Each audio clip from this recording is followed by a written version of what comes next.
UFC Fight Night Blanchfield vs. Barber took place on May 31st at the UFC Apex in Las Vegas, Nevada. And while there's no gate to report, the total revenue would have been boosted by sponsorships and merchandise sales, not to mention the UFC's broadcasting deal with ESPN, which pulls north of $300 million a year. But how big of a slice did the fighters take home? The Nevada State Athletic Commission no longer discloses fighter pay information, so while Venom sponsorship and fight bonuses are released, the purses are just projections based on disclosed earnings from previous events. And if you stick around until the end, I'll disclose how much the channel made from the last video. With that said, let's jump into the first fight. Every fighter that's under contract, if you want to tell the media what you're paid, that's up to you.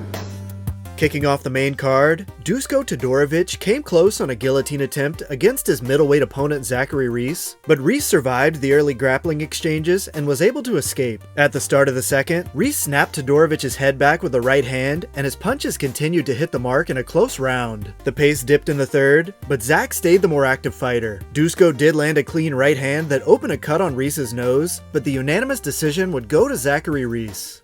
Todorović took home $46,000 to show, and $6,000 in Venom sponsorship, also known as Fight Week incentive, for a total of $52,000.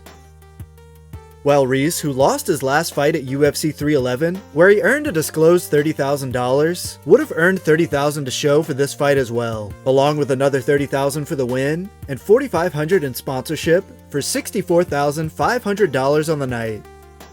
In the second fight, Ketlen Vieira controlled the center of the octagon, while Macy Chiasson stayed on the outside in the first round of their featherweight bout. Vieira displayed her power as she landed thudding blows on her opponent. In the second, Chiasson immediately went for the takedown, but ended up on the bottom, where Vieira was able to control her for the majority of the round. The exact same scene played out again in the third, as Vieira was again able to reverse a takedown by Chiasson. Macy did do some damage from her back, but was unable to get back to her feet until about 30 seconds left in the fight, resulting in a unanimous decision victory for Ketlen Vieira. Chiasson made a projected $82,000 to show, and since Vieira was unable to make the 135-pound bantamweight limit, Chiasson took a cut of her purse for another $22,500, along with $11,000 in sponsorship pay, for a total of $115,500. While Vieira, on her 13th fight with the UFC, would have made around $90,000, but due to her weight miss, was fined 25% of her purse, meaning she brought home $67,500, along with $67,500 for the win, and $11,000 in sponsorship, taking home an estimated $146,000. In the third fight, it didn't take long for light heavyweight Dustin Jacoby to bring the fireworks as he staggered Bruno Lopes with a stiff jab just a minute into the fight, then proceeded to pummel him against the cage with uppercuts and elbows. Lopes tried to rally, but a left hook by Jacoby sealed the deal and sent Bruno tumbling to the canvas. Jacoby would earn his second knockout victory in a row and a $50,000 performance of the night bonus. Lopes, on just his second fight off the Contender Series, earned $12,000 to show, along with $4,000 in Venom sponsorship, for $16,000 on the night. Meanwhile, Jacoby, who earned $100,000 just 2 fights ago at UFC Louisville, pulled an estimated $105,000 to show and $105,000 for the win, along with $16,000 in sponsorship pay, taking him to $226,000 on the night. In the fourth fight of the night, Ramiz Brahimaj scored a takedown early and took the back of his opponent Billy Ray Goff, but was unable to create much of a submission threat. But after Goff seemed to gain the dominant position against the fence, Brahimaj locked in a standing ninja choke, then transitioned to a guillotine that put Goff to sleep in short order. Brahimaj would take the first round submission win. Billy Ray Goff, on his third fight with the promotion, made $12,000 to show, with $4,000 in Venom sponsorship, for a total of $16,000.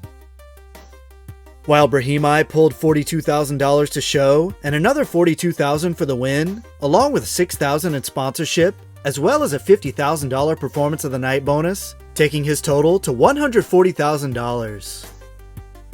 In the co-main event, Mateusz Gamrot's boxing looked sharp against fellow lightweight Ľudovít Klein, but he switched to his wrestling midway through the first and was able to keep Klein tied up for the majority of the round. In the second, Gamrot took the fight to the ground early and dominated Klein as he landed punches and elbows from the top. The final round took place on the feet as Klein hunted for the knockout blow, but Gamrot fired back, and with a minute left, took the fight to the ground where he pummeled Klein until the final bell. Mateusz Gamrot would take every round for the unanimous decision win. Klein pulled a disclosed $43,000 purse 2 fights ago at UFC Louisville, but according to his Instagram, signed a new contract prior to this fight, meaning he would have made closer to $62,000 to show, along with $11,000 in Venom sponsorship, for an estimated $73,000. While Gamrot raked in around $100,000 to show, along with $100,000 for the win, and $11,000 in sponsorship, coming out to $211,000 on the night. Only 7% of the people watching this video are subscribers, so if you're enjoying the content and want to keep up with all the latest videos, take a moment to hit the like button and subscribe to the channel.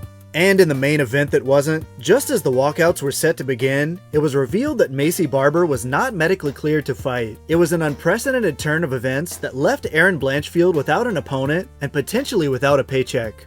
Though fortunately the UFC did right by Blanchfield, as her management revealed that she was paid both her show and win money. That would have been in the range of $60,000 to show, and another $60,000 for the win. I assume she'd also get her 25% bump for being in the 5-round main event, translating to another $30,000, as well as $6,000 in sponsorship. And had the fight taken place, she would have also received 20% of Barber's purse due to the weight miss, but unless the UFC paid this out as well, there was no purse to be taken from. That puts her at $156,000 for light work.